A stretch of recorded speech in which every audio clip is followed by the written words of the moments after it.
अब बात करते हैं हम सिस्टम साइड की। तो अगर सिस्टम साइड पर अगर आपने कोई रिसोर्स ऑन बोर्ड करना हो तो आप उसमें क्या स्किल सेट देखेंगे कि उसने पहले आप मुझे बताएंगे कि उसने किस टेक्नोलॉजी पर काम किया, उसको किस टेक्नोलॉजी का पता है। अच्छा, सिस्टम साइड के दो मेजर पार्ट हैं, एक है स्टोरेज साइड और एक है कंप्यूट साइड।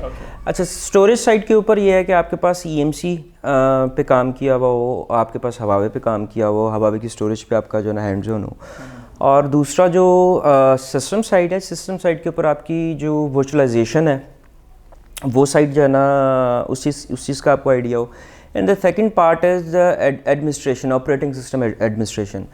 अच्छा, अगर आप वर्चुअलाइजेशन में बात करें तो VMware भी है, Hyper-V भी है, पावर VM भी चल रहा है जो है ना। और अगर आप बात करें ऑपरेटिंग सिस्टम साइड पे, लिनक्स का आइडिया हो, very strong knowledge of Linux, Windows platform का उसको जो है ना आइडिया हो, तो ये जो एक्सपीरियंस्ड लोग हैं उनको उसकी क्लैरिटी का आइडिया हो कि यार ये कैसे चलता है, ये किस तरह इंटीग्रेशन इसकी किस तरह है।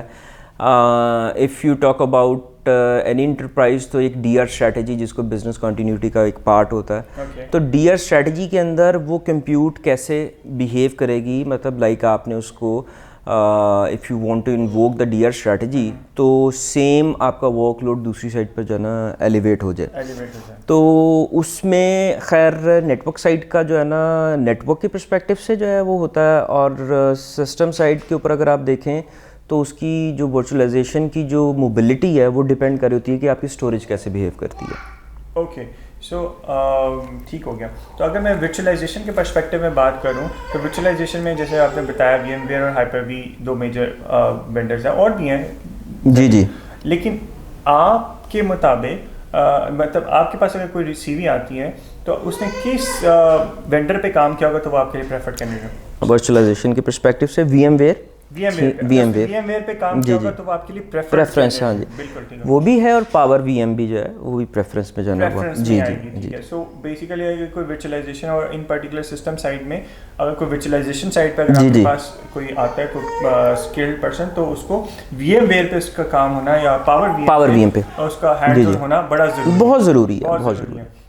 और इन दी सेम वे अगर मैं स्टोरेज के पर्सपेक्टिव में बात करूं तो जैसे आपने बताया उसकी बेसिकली हार्डवेयर बेस्ड सॉल्यूशन, जी हार्डवेयर बेस्ड सॉल्यूशन और हवावे के सॉल्यूशन। अगर मैं नेटवर्क सेक्शन को समराइज करूं तो उसमें हमारे पास बेसिकली SD-WAN में अगर हार्डवेयर हैंड्स ऑन की बात करें तो सिस्को उस हैंड्स ऑन हो तो प्रेफर्ड होगा।